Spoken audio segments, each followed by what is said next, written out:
বাড়ছে না, বরং হায়াত প্রতি মুহূর্তে কি হচ্ছে? লোকেরা বলে হায়াত বাড়ে, হায়াত তো বাড়ে না। হায়াত কি হয়?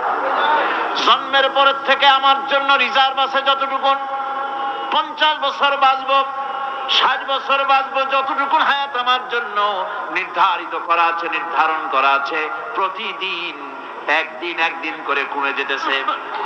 এজন্য আমি বলি, আমার বাড়িতে যে ঘড়িটা আছে, এই ঘড়িটা বেলা 1টার সময় ঢং করে একটা আওয়াজ দেয়, শ্রোতাকে শুনিয়ে দেয়, বাড়িওয়ালা তোমার জীবনের মূল্যবান হায়াত থেকে 1 ঘন্টা কমায়া দিলাম।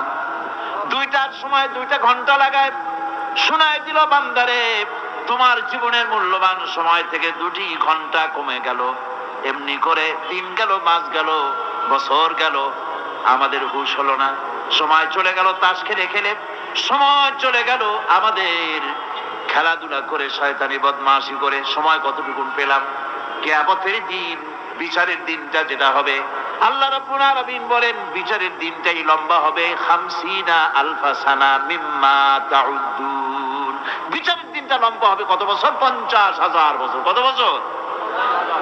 দুনিয়ায় যেভাবে তুমি হিসাব করো, দুনিয়ার গণনা অনুযায়ী হাসরের বিচারের দিনটা হবে 50,000 বছরের মতো লম্বা।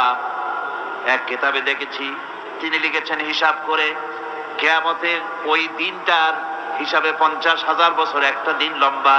ওই হিসাবে পৃথিবীতে যারা 60 বছর বাঁচলো, সেজন্য আখিরাতে 2 মিনিট দুনিয়ায় বাঁচলো। চিন্তা করেছে? মাত্র 2 মিনিট। 60 বছর যারা হায়াত পেল, 2 মিনিট বাঁচলো।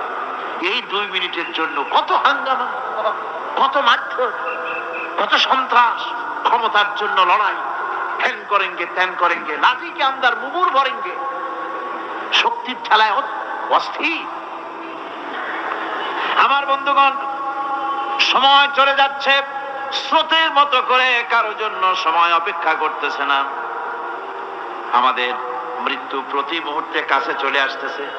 এই জন্য শায়ের বলেছেন, আগাহা আপনি মৌত সে কোই বাশার নেহি, আগাহা আপনি মৌত সে कोई बशर नहीं, सामा सो बरस के हैं पल की खबर नहीं। মৃত্যু সম্পর্কে আমাদের কারো জানা নাই। যে কোনো মুহূর্তে মৃত্যু আমাদের কাছে এসে যেতে পারে, মৃত্যু সম্পর্কে কিছুই জানা নাই। অথচ প্রতি মুহূর্তে আমরা মৃত্যুর দিকে এগিয়ে চলছি। মাল সামান 100 বছর কি ধরে খাবো তাও জমা করে রেখেছি, কিন্তু এক মুহূর্তের খবর নাই। মাহফিলে এসেছি, বাড়ি যেতে পারবো নিশ্চয়তা নাই। আছে? বলেন আছে?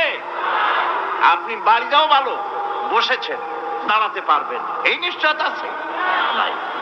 সুতরাং সুরাতে সময়ের উপরে কসম করে মূলত সময়ের অপরিসীম গুরুত্ব সম্পর্কে আল্লাহ পাক মানুষকে বুঝাই দিতেছেন।